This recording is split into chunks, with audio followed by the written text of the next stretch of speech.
Hello, everybody. Now, Theo, our producer, has asked me to point out to you that this episode is very, very gory. So if you're listening in the car with small children, consider yourselves warned.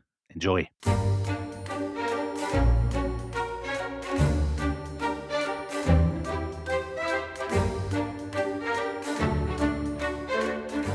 Dead? Is it possible? He, the bold rider, Custer, our hero, the first in the fight, charming the bullets of yore to fly wider, far from our battle kings, ringlets of light.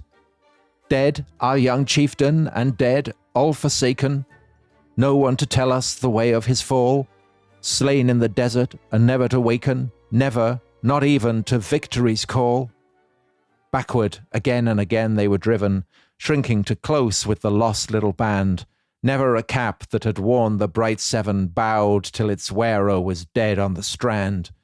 Closer and closer the death circle growing, ever the leader's voice, clarion clear, rang out his words of encouragement glowing. We can but die once, boys. We'll sell our lives dear. Stirring words, Dominic, up there with McGonagall. Yeah. In the annals of the rest is history poetry. That's actually much better than McGonagall. That is much better. It's very rousing. It's like the sort of Sir Henry Newbolt or something. Yeah, it is. And it was written by a man who's fast becoming a friend of the show, Frederick Whitaker, right? Who wrote the 2-volume biography of Custer within barely weeks of him being killed. Yes.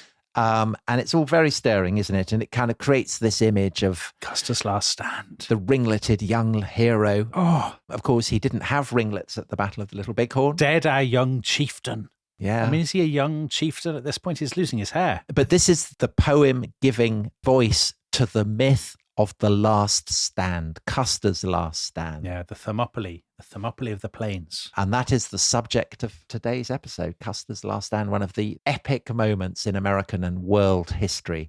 But what actually happened? Surely anybody listening to this will have listened to the previous 67 episodes in this series. I hope so. So you will remember, on the 25th of June, 1876, Custer has found the Sioux, Lakota, Sioux, and Cheyenne encampment that he was looking for, enormous village of teepees. He'd divided his forces. He'd sent Captain Benteen, his old enemy, off way to the left on a kind of sweeping move. He had sent Major Reno down by the river, and Reno had absolutely disgraced himself. As Theo, our producer, pointed out, you did a great impersonation of Reno as Shaggy from Scooby-Doo.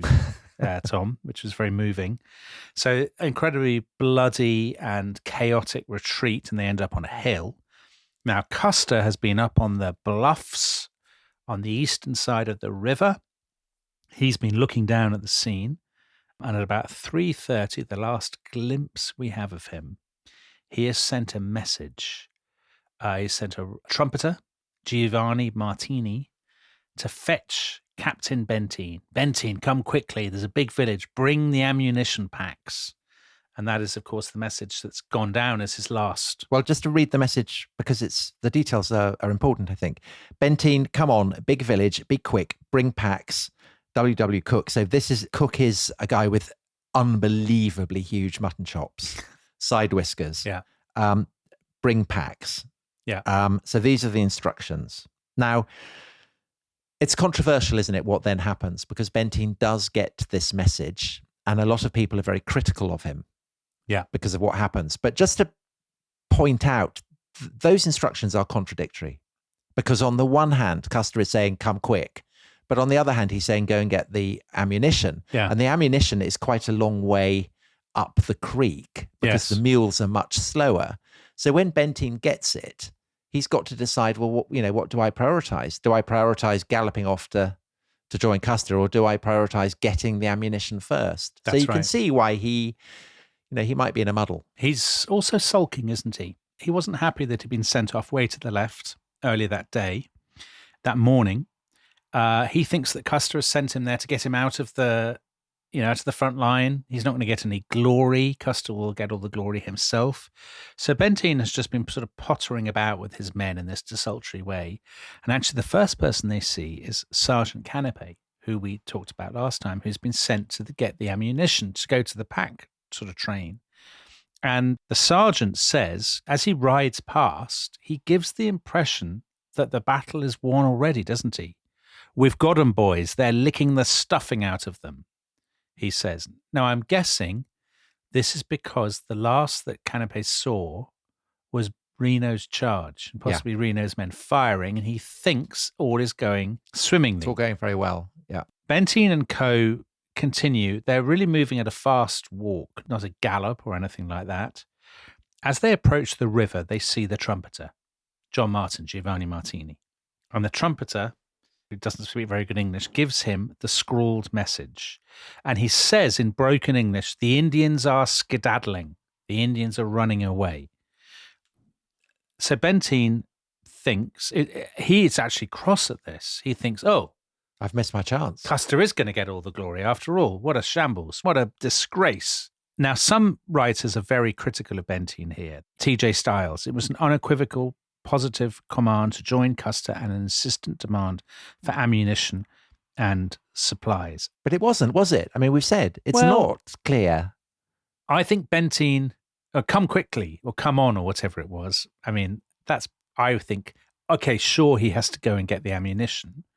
But there is a sense of haste. There's an implied urgency there. Sure, but you've got to go a couple of miles the wrong way to get the ammunition and then bring it back. And you can go as fast as you like. I don't think it's clear at all. But Benteen does not go fast. Benteen dawdles. Because he's in a strop. And because he's in a strop. And later on, when there was the one investigation they held, which was actually an investigation into Reno's conduct, Benteen was asked multiple times, kind of, on the stand, as it were, why did you dawdle?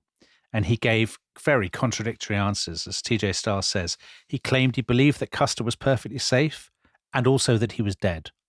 He claimed he believed that the Lakotas were running away and also that they were smashing the regiment. So who knows what's going through Ben? Maybe he doesn't know himself. In the heat of battle, in the fog of war. The heat of battle and the fog of war. Yeah. Yeah, who knows what may happen. It's a hot fog. That's what it is. Anyway, Benteen sort of continues. And after about 15 minutes, he sees these blokes on this hill. Because he's coming down the creek, isn't he, that Custer and Reno had ridden down. So if he's going to go up to the bluffs, he's got to come down to where Reno is. Yeah. So he sees Reno on this hill, Oh, how's it going? Reno is in a terrible state. Remember, he's got his bandana around. He's turned into Christopher Walken. He's kind of sobbing. Styles. They're coming for us. A total, he's dissolved into an absolute wreck. I've lost half my men. And Benteen says, well, where's Custer?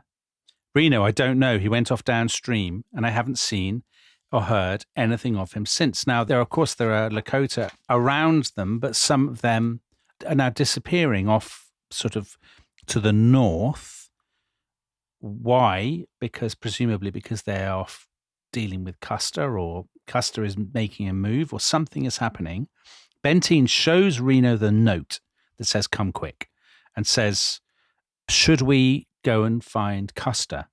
And Reno says, madness to move until we've got ammunition. But his men are basically run out of ammunition.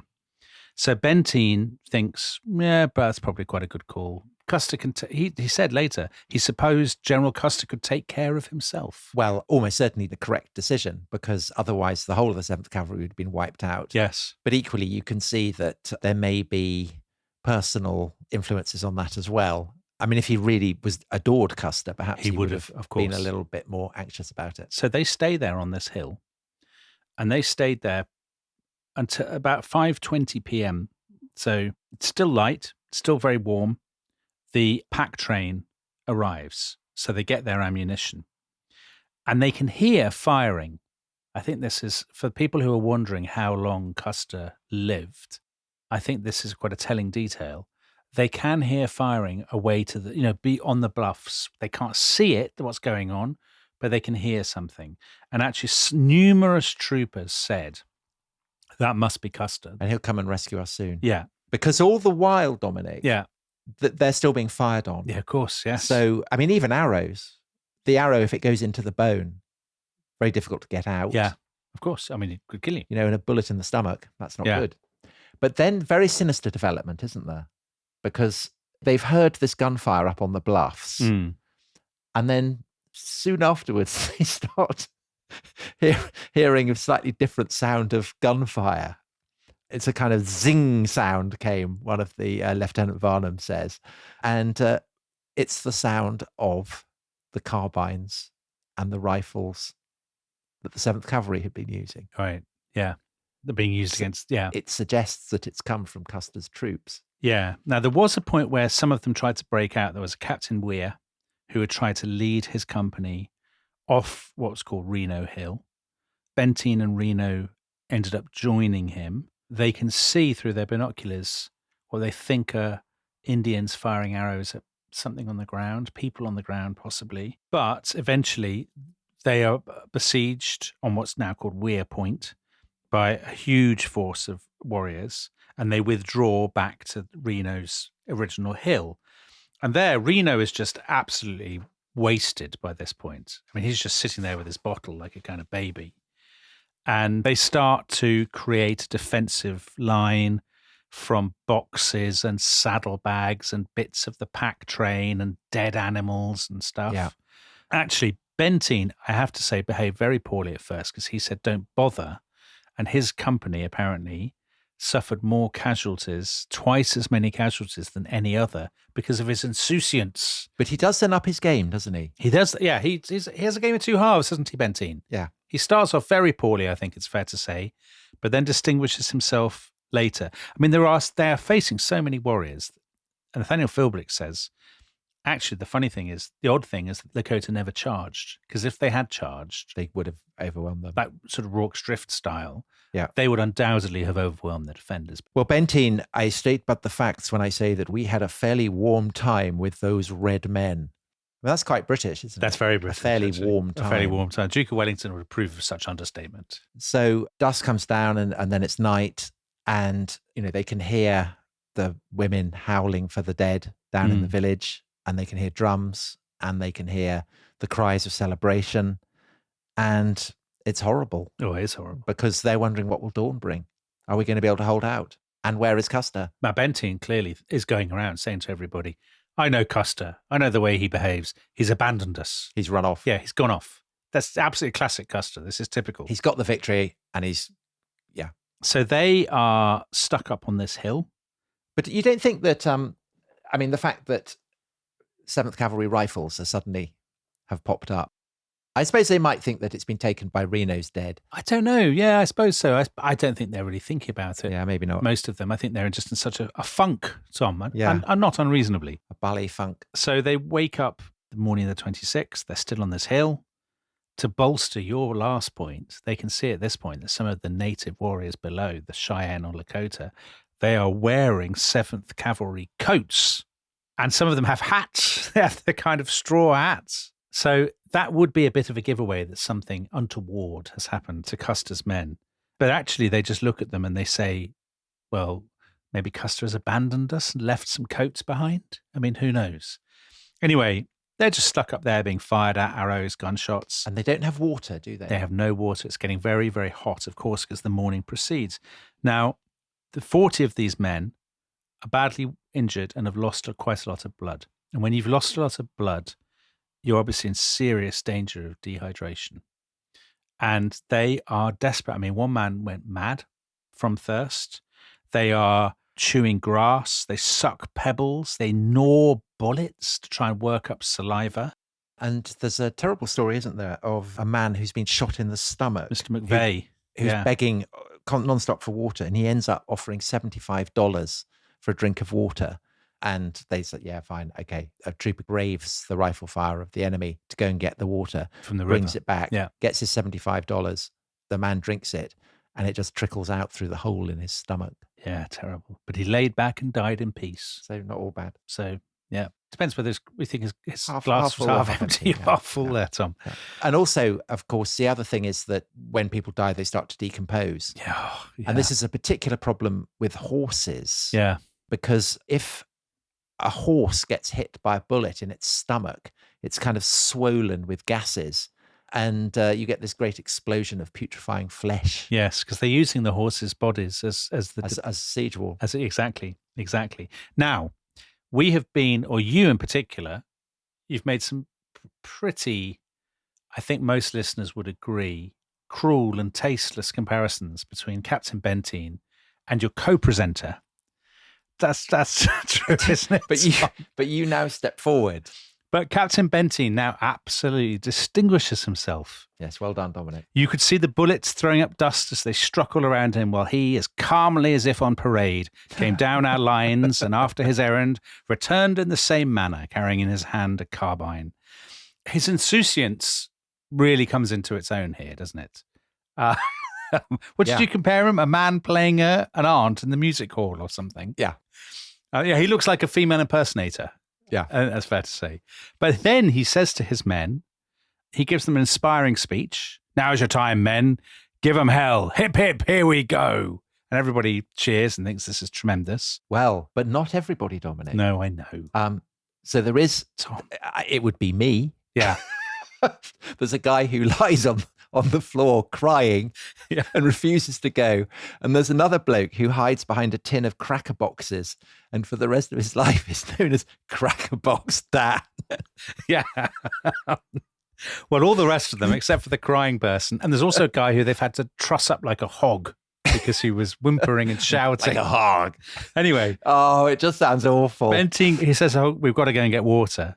Loads of them step forward because they're inspired by his insouciance. And they hip, hip, here we go. And they go down and they get water in their kettles from the river under fire, and they return. Not one of them is hit, and they all got medals of honor. Yeah, as well they should. Very good behavior. So the day wears on. It's incredibly hot. They've got a little bit of water. They're still holding out. And eventually, at about 3:00, the firing seems to die down. What's actually happening at this point is the Lakota village is now moving. They are moving off towards the Bighorn Mountains. They've had their fun. And actually, some of them look out. There's a guy called Charles Windolph who looked out and he says, we saw thousands. We couldn't believe it. Thousands upon thousands of people on foot and on horseback, with all the trappings of a great camp moving slowly southward. It was like some biblical exodus, the Israelites moving into Egypt, a mighty tribe on the march. Many of them think at this point, well, Custer must now be arriving with reinforcements and he has scared them off. So they still wait on their hill. They're kind of huddled on their hill. They don't want to take any risks, of course. And it does take the Indians quite a long time to move off. So night falls, dawn comes, they look out from the hill and they just see the remnants of some lodges and some debris. And then they see a dust cloud coming from the north. And they're like, oh no, is this the Lakota attacking again? But then, no, the dust cloud comes closer and they think, it's soldiers. It's US Army soldiers. Thank goodness. Now, just before the US Army arrives, it is quite a Rorke's Drift style achievement, isn't it? That they have held out on this hill. They were so close under Reno to complete and utter panic and chaos. And actually, Benteen, for all his malignance, he's the hero of the hour. He has steadied their nerve. Yeah. 350 of them, I think, are still alive. It's like when we did our first time doing a live show and I was gibbering. Were you? I had to be trussed up like a hog. And you came into your own. You just stepped out onto the stage, very cool, very measured. And you shamed me. And I crawled out from behind the cracker box. And that's what it's like. And that's why you've been given the Goalhanger Medal of Honor. The malevolence for just that, for 90 glorious... For a fleeting moment. It just vanished. And I thought... The cruel cynicism melted away. Yeah, this is a new Dominic.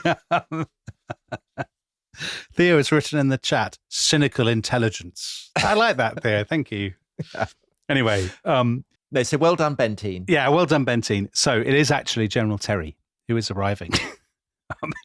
He's finished his dinner on the steamboat, or whatever it is. Yes, he's brushed his whiskers with his napkin. And he finally deigned to turn up. Actually, that's very harsh. They attacked too quickly, didn't they? They should have waited for him. They give 3 cheers for him, and he takes his hat off as he rides up to them. And some of them notice that he is crying. That General Terry is crying, and they actually don't know why. And then Benteen's good behavior vanishes completely. Bad Benteen. It turns because he says to Terry, "Where's Custer?" And General Terry says, "To the best of my knowledge and belief, He lies on this ridge about 4 miles below here with all his command killed. It's an incredibly solemn moment. Now, anybody else would perhaps fall silent here, a moment of reflection perhaps. Does Benteen? No, Benteen says, no way. Custer's not dead. I know Custer's behavior. He says, I think he's somewhere down the Bighorn grazing his horses. At the Battle of the Washita, he went off and left part of his command. Yeah. I think he would do it again. Yeah. And bad Benteen. Terry cuts him off. No. Terry is very cross at this. You are mistaken. You will take your company and go down where the dead are lying and investigate for yourself. And so this is a horrible journey, isn't it? Yeah. Because Benteen takes his men and they go down into the valley, through the village and up onto the heights. And going down into the village, they find all kinds of remnants of the 7th Cavalry. So there's the head of someone and his body parts, and it's clearly been dragged on a rope and it's just completely disintegrated. Yeah. So the arms and the legs have all just kind of fallen off. And as they're going across the plain, they start to realize that wherever they see clumps of arrows like cacti coming up from the grass, this is a dead trooper. There are entrails everywhere. There are, limbs, heads, whatever. And there's a pole with 3 charred human heads who are so burned that they can't be recognized. Yeah. And then they go up onto the slopes and they think that a buffalo has been killed and that there are buffalo skins everywhere and skinned buffalo carcasses. But then they come up closer and they realize that what they had thought were buffalo skins are in fact the horses that are dead, and that what they thought were the skinned buffalo carcasses are the bodies of Custer's men. Yeah. And they go round and they count 197 dead soldiers. Yeah. And often they're, insofar as the men's faces survive, their expressions are one of terrible agony, fear, and dread, exactly, eyes horror. Bulging. And of course, they're looking for Custer, aren't they? Yeah. And it's a private called Jacob Adams who finds Custer, and he calls Benteen over, and Benteen looks down at Custer's corpse. And does he bury the hatchet? No. Does he come up with a ringing acknowledgement of the heroism of his dead commander, Dominic? Or what does he say? No, he doesn't. He says, no. He lets himself down, does Benteen. He says, there he is, God damn him. He will never fight anymore. So Custer is lying very close to his brother Tom. Tom's skull has been totally smashed in, hasn't it? And his body has been horrifically mutilated. His younger brother Boston is also there, and his nephew, 18-year-old Audie Reed. Custer himself, oddly, has not particularly been mutilated. He's been hit by 2 bullets, one in the chest, round about the heart, one in the temple. He's been stripped naked. He's been stripped. His thigh has been cut, which was a Lakota tradition. And there is one more detail which was suppressed, wasn't it, to spare his wife. His feelings, yeah. That his penis has been stabbed with an arrow. So an arrow has been inserted into him. One thing, he has not been scalped. No. And so the question hangs over, they would have wanted long hair's scalp, but of course his hair is not long. And there's no particular reason why they would have recognized him. No, I think it's generally thought, isn't it? He probably hadn't been recognized. So we'll maybe discuss this in the second half, where we try and work out what actually happened. Yeah. And discuss whether there was a last stand, and if so, how heroic it was. Okay. So we will see you after the break. This episode is brought to you by Rocket Money. Tom, we often talk about how to organise our finances. I'm very conscious that I'm paying for a lot of mad subscriptions. And there's one thing that we've talked about often on this show. It's the thing that we probably hate more than any other, and it's a hidden fee. I would love to get my finances under control. There are all these things piling up on our bank statements, and I think I need to fix this problem. I need to sort this out and to stop this. I mean, my finances are so chaotic that I need this app. So I'll tell you what it is. It's called Rocket Money. It's a personal finance app that helps find and cancel your unwanted subscriptions. It monitors your spending and it helps to lower your bills so that you can grow your savings. With Rocket Money, you can track all of your subscriptions and you can easily cancel within the app with just a few taps, saving you time, avoiding charges. And you can also set budgets and goals and get personalized insights and regular reports to track how you're doing. They will even send you real-time alerts for large transactions, upcoming bills, refunds, and even low balances. So let Rocket Money help you reach your financial goals faster. Join at rocketmoney.com/ishistory. That's rocketmoney.com/ishistory. rocketmoney.com/ishistory.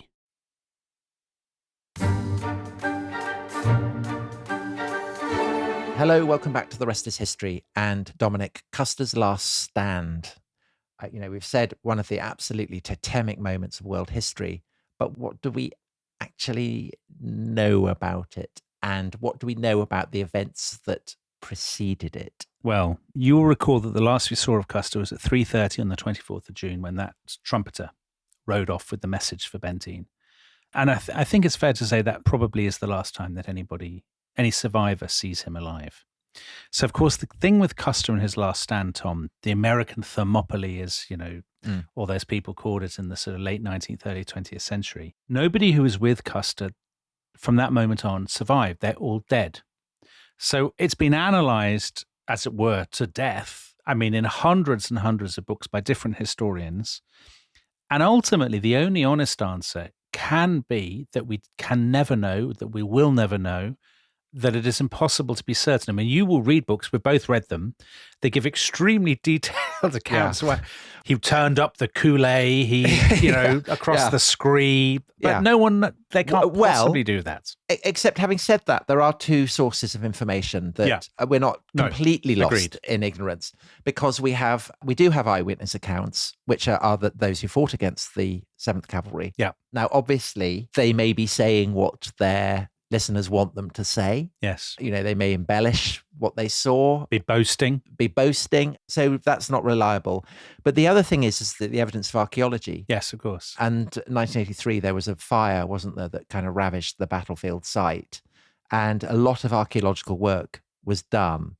So they went in and the archaeologists, and they kind of found, military kit that had been abandoned. And there's a very good book, Richard Fox's Archaeology, History, and Custer's Last Battle, which I think has shed a good deal more light on what happened than there was before that fire. Yeah. Because it is such a mythic battle, of course, there are all kinds of myths around it. Yeah, so there's two really peculiar stories which you should deal with probably straight away.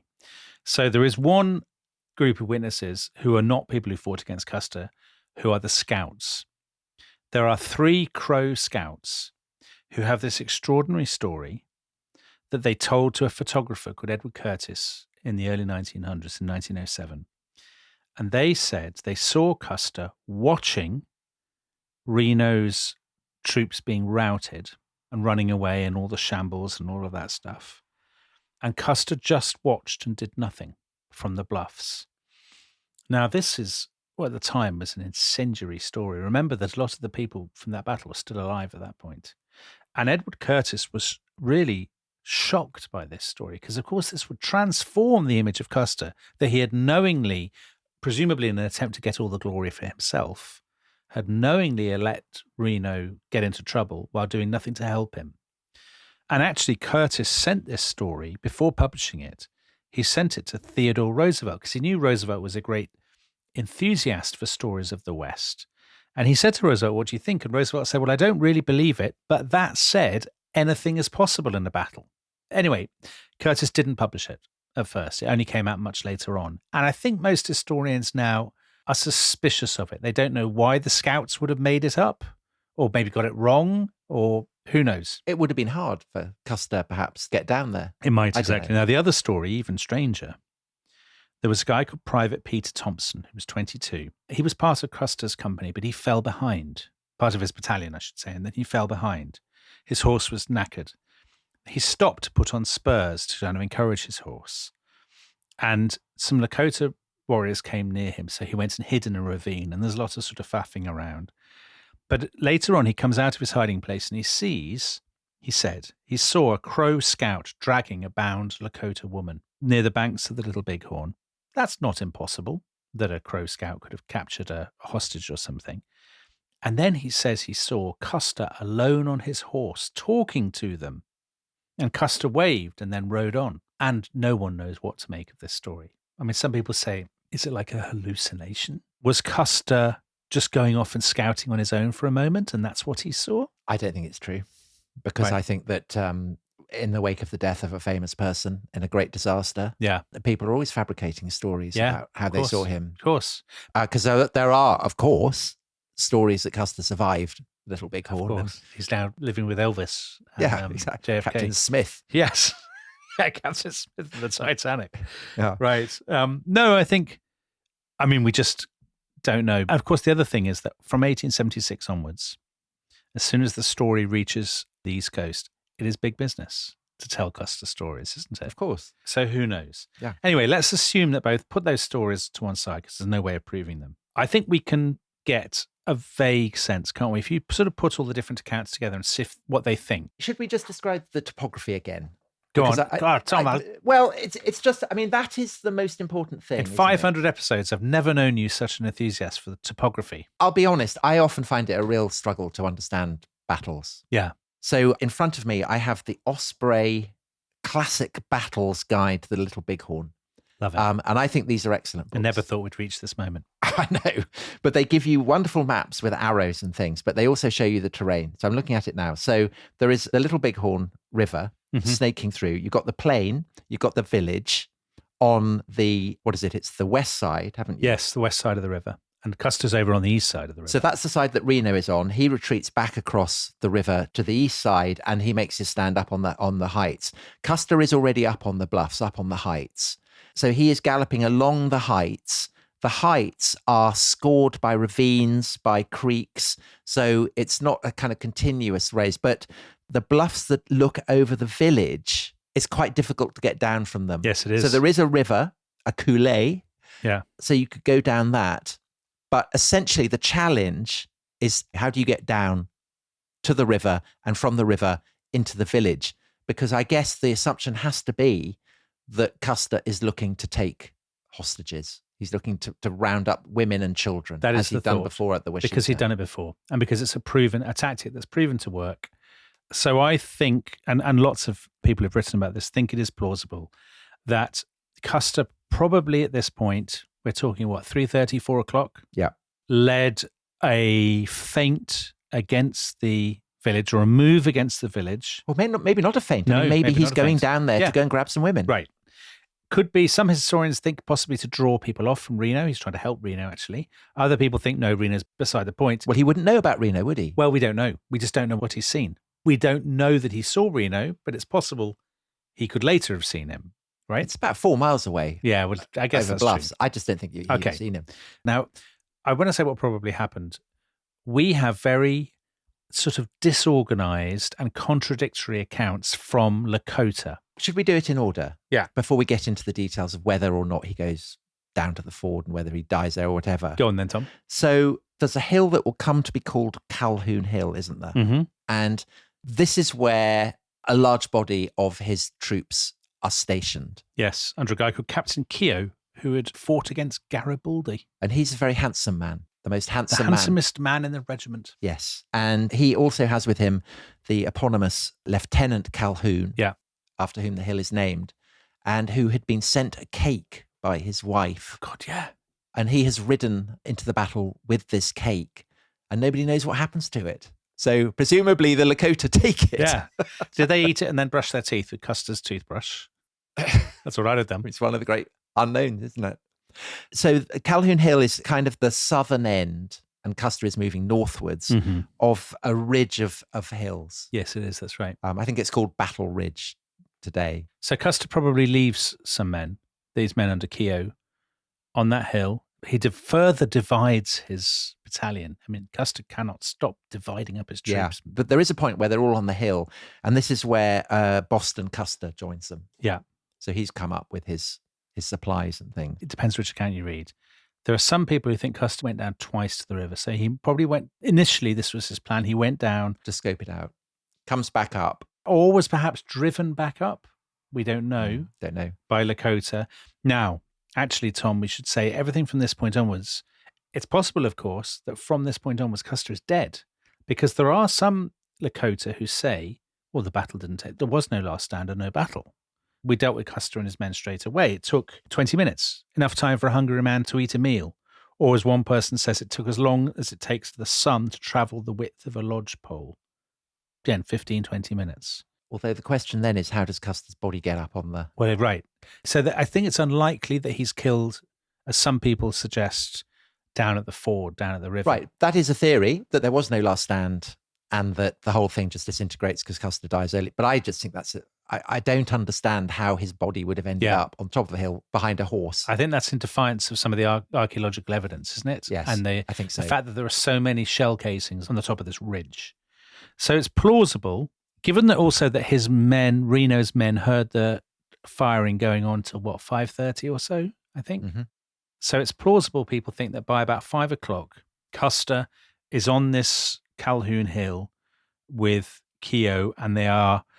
It's probably, maybe it's about this point that Custer realized, oh God, this is actually not, I mean, it's an interesting question, isn't it? When was the point? Because at 3:30, he thinks he's going to win. And he's dead probably by 6, certainly by 6. So at some point during that afternoon, it must suddenly have dawned on him and his men that they were massively outnumbered and they'd made a terrible miscalculation. But this is when he then thinks, I'll have another crack at the village. Yeah. Maybe again, or maybe it's the first time, which is so Custer.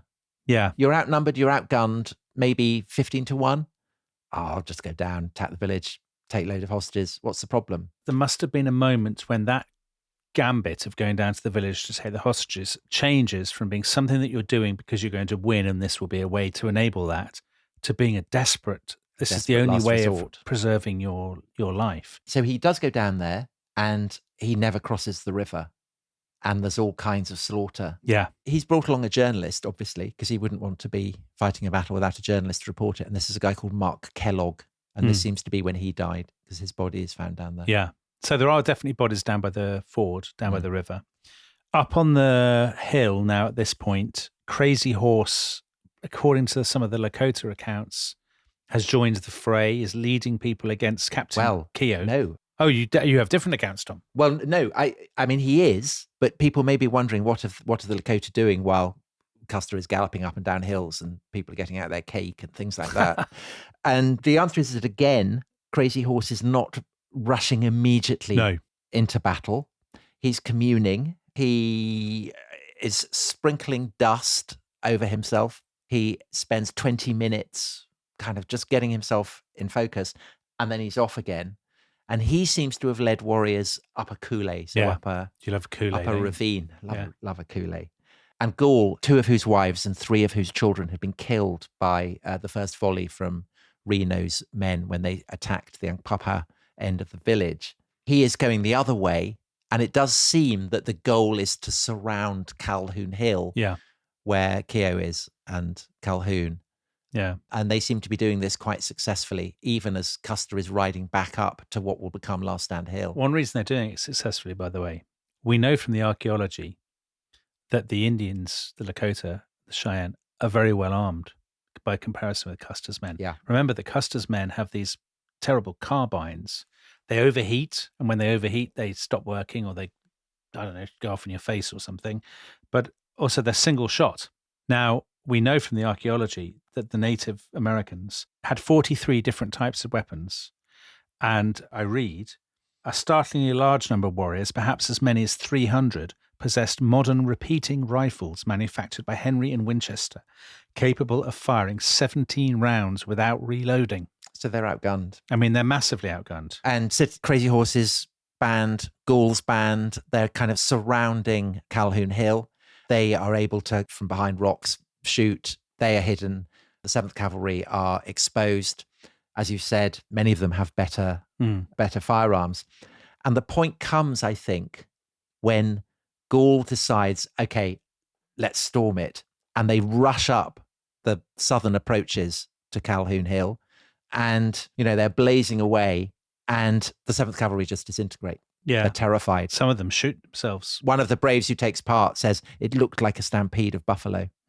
Quite a lot of the Lakota in their accounts say the American troopers seemed like they were drunk, or they acted like they were children, or they became foolish. Some of them tried to, surrender, raise their hands. Some of them shot themselves rather than fall into enemy hands, or started begging for mercy. Standing Bear, somebody who fought in this battle, told his son, "When we rode into those soldiers, I felt really sorry for them. They looked so frightened. Many of them lay on the ground with their blue eyes open, waiting to be killed." But there's also Iron Hawk, Yeah. who later explains why he had pounded a trooper's skull to little smithereens. And he said, these white men wanted it. They called for it, and I let them have it. Well, it's important to remember that. I mean, this was a war planned in Washington. Yeah, of course. Based on sort of, exaggerated reports, and with the pure land grab at its heart for the Black Hills. Custer's plan was to attack, and he would have killed a lot of people if he'd won. And we've already talked about Gaul, how he has a kind of personal reason to want to get vengeance. And that seems to be why he launches the attack that ends up overwhelming and destroying the men on Calhoun Hill. Meanwhile, Custer is up on a further height along the ridge. And you can only imagine what he must have been feeling if he's still alive at this point, watching this horror happen and being absolutely powerless to do anything about it. And there are a few men who do manage to get across to him, a few, but not that many. Yeah, what are we talking about? Maybe 90? Yeah. It's surrounded by thousands. No way they could have broken out at that point. And of course, it might not have happened like this, but lots of accounts think, based on the archaeology and based on where the bodies were found, that this is the most plausible. And also people want to believe, everyone wants to believe there was a last stand, don't they, Tom? I mean, even we want to believe it, don't you think? I think that if that's what the archaeology suggests, then yes. Well, because we also know that I think that this is the point where the banners get taken, the guidons, they're called, aren't they? And they're presumably being used to, coup sticks. Oh, yes, of course. I had thought of that. So it's on the northern bit of the ridge, that Custer and his men died. It's also at this point that they kill their horses and kind of try to build much as Reno's a wall out of them. People had done, hiding behind those putrefying horses on his hill. But they know they've got no hope. Yeah. I mean, they must be outnumbered, 20, 30 to 1? Oh, yeah, by at now? least.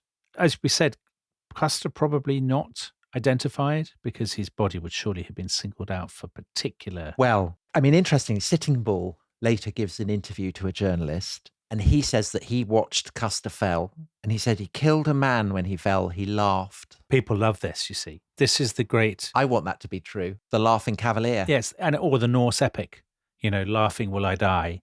That kind of Icelandic or Viking sense of the sort of hero who laughing falls against overwhelming odds. And that was the idea that Custer died with a smile on his face.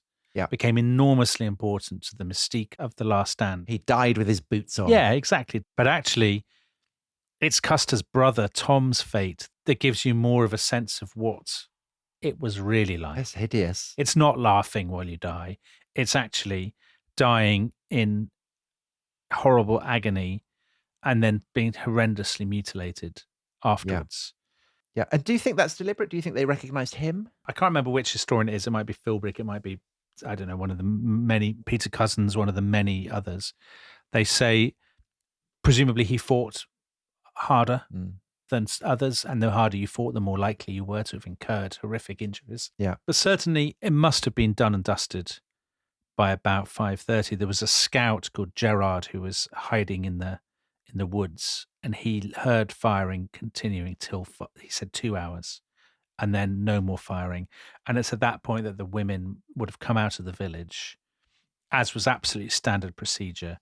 They would pierce people's ears and things with awls. They would strip the dead. Well, so there's a woman, isn't there, who many years later, who says that they got hold of Custer's corpse and recognized it and did this to his ears and stuck an arrow up his penis. Yes. Improbable, I think. Because I think it does seem that they didn't recognize him. Yeah, I don't think they recognized him. So are there any survivors? I mean, there is one famous survivor, which is a horse. Oh, yes, of course. Yeah. Which is it Keogh's horse, Comanche? Yes. Who amazingly does manage to recover and gets, tended by the vets. And from that point on, he would walk in processions at the head of Keogh's old troop. And as with Kennedy's funeral, where they put the boots on backwards, Right. they do that. And Comanche lives to be 29. And apparently you can still see him because they stuffed him. Oh, He's on display in the Natural History Museum at the University of Kansas. crikey.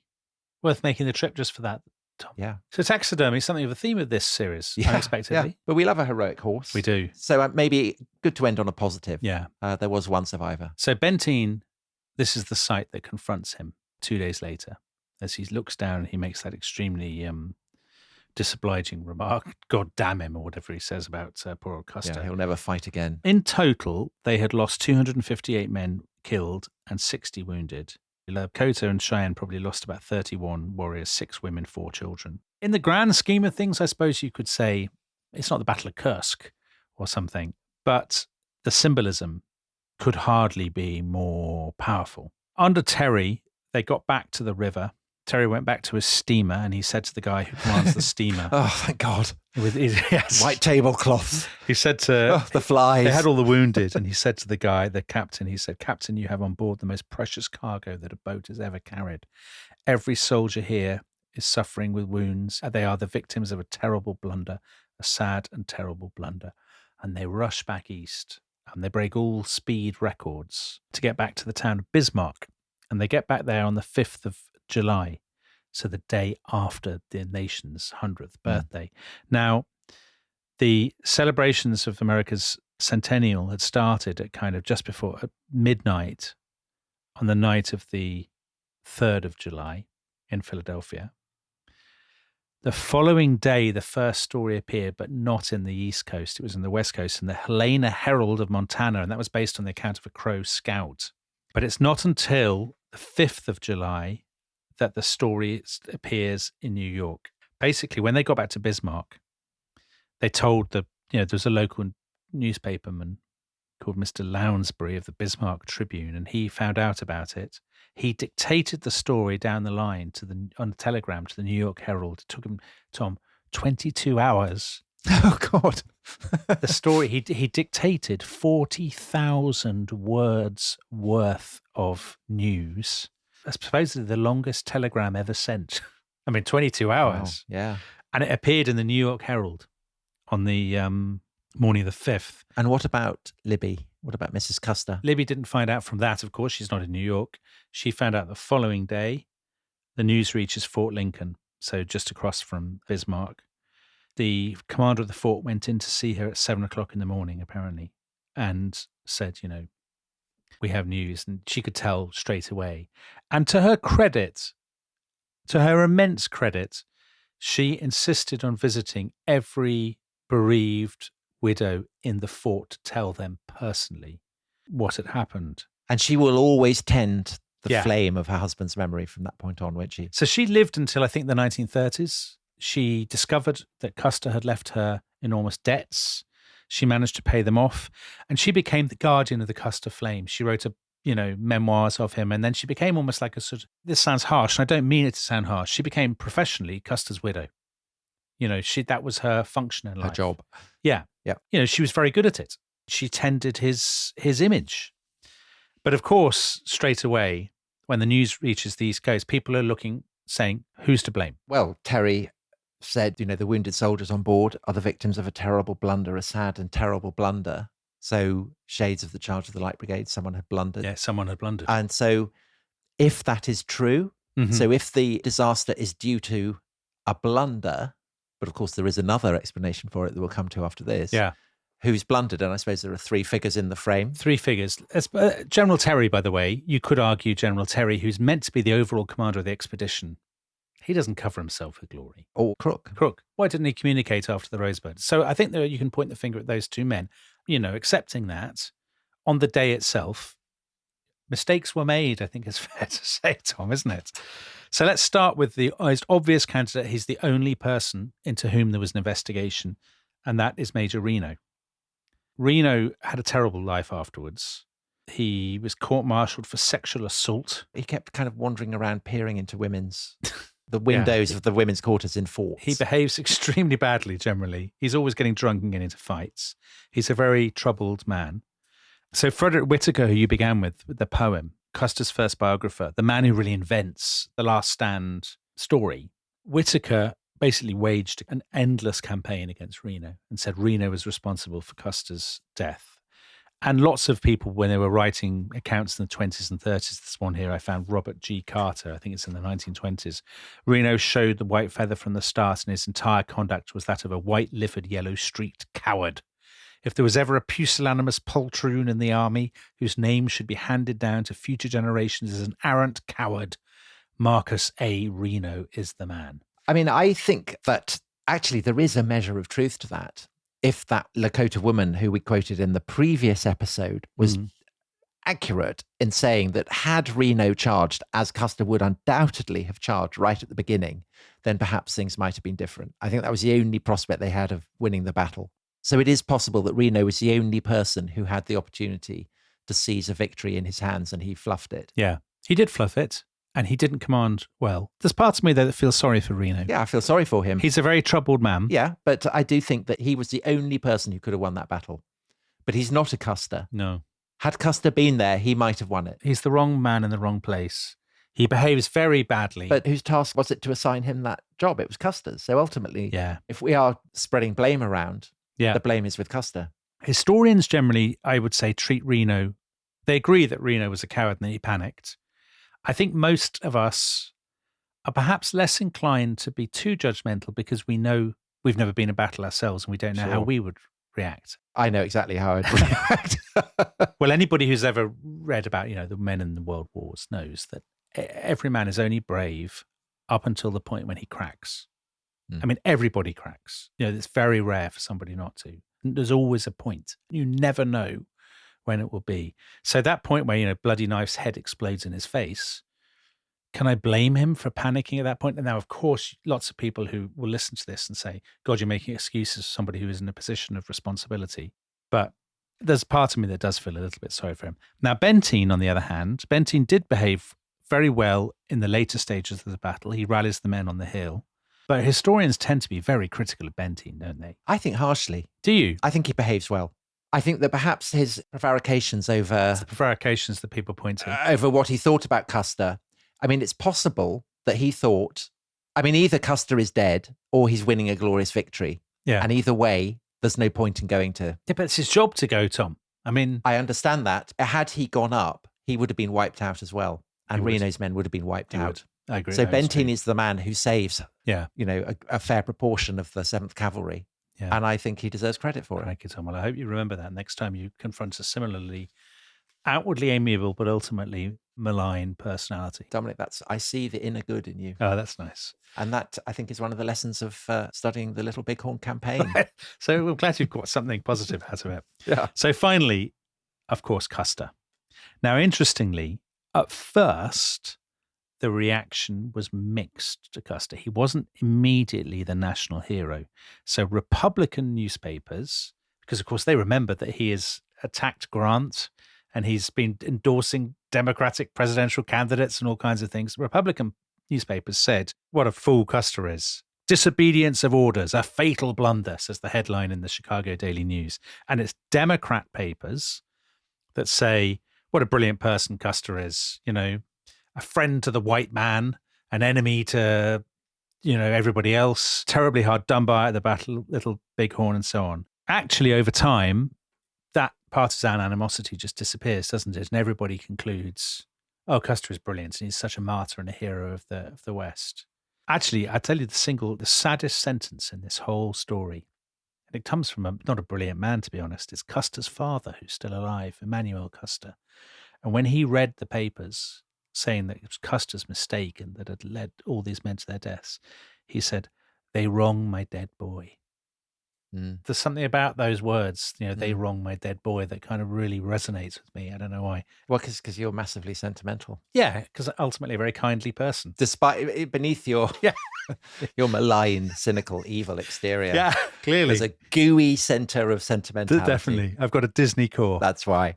Now, you're generally more critical of Custer than me, aren't you, Tom? Do they wrong his dead boy? Is Custer at fault? Yeah, I think I think absolutely. He didn't reconnoiter. He had lots of people telling him, whoa. He was arrogant. He was complacent. He divided his troops up. Yeah. But that was undoubtedly a mistake. He sent Reno, whose belly was too yellow to cope with the stress of it. I see why he does it. Yeah. His dash, his self-confidence has taken him to incredible heights of achievement. But you only have to be unlucky once. And it's not just bad luck. It's bad judgment as well at this point, I think. Well, that's the nature with any swashbuckling commander, isn't it? So more conservative commanders are never in that position. They're safety first. On the other hand, they don't win smashing unexpected victories. I completely accept that. And I also accept that the nature of Custer's generalship, the nature of his dash, his celerity, his swagger, his charisma is why we're sitting here talking about him and not talking about all the other generals on the plains who lost men and ended up dead. Yeah, we're not doing a podcast Not talking about Fetterman. No, or Fetterman, exactly. Yeah. Just on Custer, actually the trend among his biographers, I think, very recently. So there was definitely a turn against Custer, let's say from the bury my heart at Wounded Knee. Yeah, so the 60s. I mean, Custer is not a 1960s person. And the kind of the influence of Vietnam. 60s, 70s, 80s, the trend is to be down on Custer, to say a reckless, arrogant, racist commander. But actually, in recent years, there's been a slight swing of the pendulum back. And I think quite a lot of historians say, listen, it takes two sides to win a battle. And actually, the story of the Little Bighorn is not the Americans lost it by their mistakes. Right. So it's not the blunder, it's the success. Exactly. And the success belongs, I think, preeminently to Sitting Bull, but I think particularly Crazy Horse. Yeah, it's Sitting Bull who unites disparate groups into the biggest encampment ever. And he is confident this will protect us. And he's right. It does. If he hadn't done that, I agree. If he hadn't been so successful I and skillful in doing that, he'd have been toast. But I also think that it is Crazy Horse's leadership on the battlefield at the Rosebud, which is an absolutely crucial because it means the crook is not there. Overture. Yeah. But it also gives the warriors the confidence to know that they can take on American soldiers and beat them. Yes. I mean, it does seem that in both cases, when they attack Reno, it's the idea that Crazy Horse is coming. And then with the attack on Custer's men on the ridge, it's Crazy Horse's presence that inspires, their destruction. Yeah. So sheer numbers. That's the one thing that none of the Americans ever anticipated, even when the scouts said it's very big. When General Sherman was told about the defeat, he said he couldn't believe it. And he said, I did not think there were enough Indians there to do it. Right. And the fact that they are there and they're coherent and they're willing to follow something that approximates to orders. I mean, it's not orders. It's the inspiration of a very, very charismatic war leader. But I think that is down to Sitting Bull and Crazy Horse and the courage of the men who fought with them. Just on the Lakota, of course, the great irony is all the talk about the last stand. This is their last stand, actually, isn't it? I mean, because their greatest victory. This makes it inevitable. There's It no destroys way them. after this that the United States federal government and the US Army will just say, as they did after the Fetterman massacre, that they'll just say, okay, fine, you win. We'll stay out of the Black Hills. The scale of the humiliation on the nation's birthday is such, it makes it absolutely inevitable that they will come back for more in a way that will make it absolutely impossible for the Lakota to win out or to survive with the lifestyle. Well, I mean, that world was dying anyway, wasn't it? The world of the bison and roaming across the plains. And just on Custer, Tom, now we will tell the story of Crazy Horse and Sitting Bull and the Lakota. Yeah. But just on Custer, you love the subject of Custer, don't you? But now that we've finished this whole story of his part in the story, do you feel as favorably inclined to him as you did when you and I were young and we were reading that Ladybird book? Well, so I didn't know all the role that he plays in the racial politics that follows the end of the Civil War. Mm-hmm. I didn't know that. And of course, there's a world of difference between a children's book describing tales of heroism and daring do and then watching, say, Little Big Man, which I remember watching at quite an impressionable age. Is that Dustin Hoffman? Yeah, Dustin Hoffman, and in which the Washita is cast as a massacre from Vietnam, the My Lai massacre or something. I was very into Bury My Heart, A Wounded Knee. I was very into Sacred Spirit, all that kind of thing. I was very open to seeing the 7th Cavalry as an exterminatory force, very kind of down on them.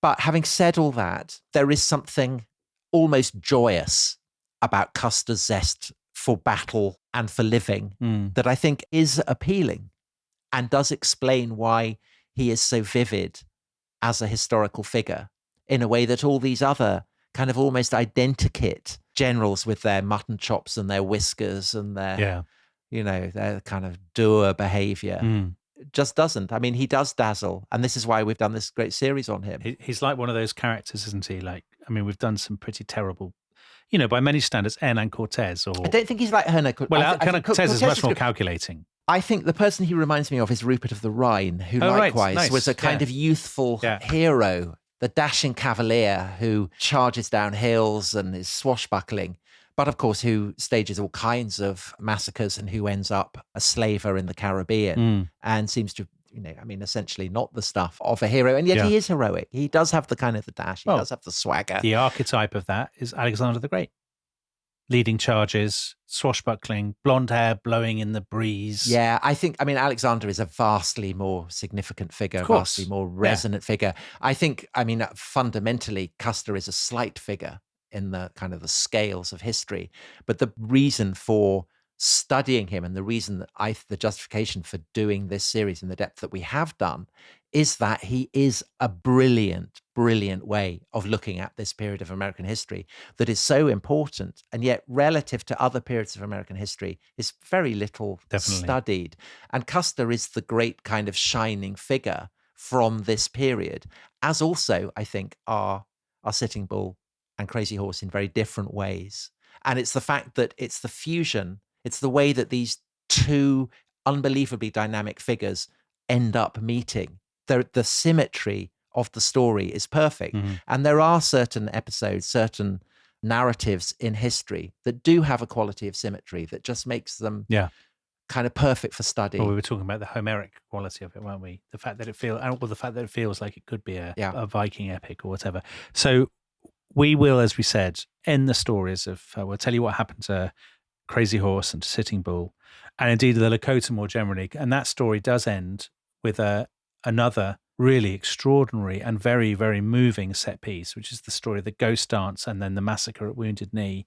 And we will be telling that story next time, won't we? So come back next time for the end of this epic adventure. Bye-bye. Bye-bye.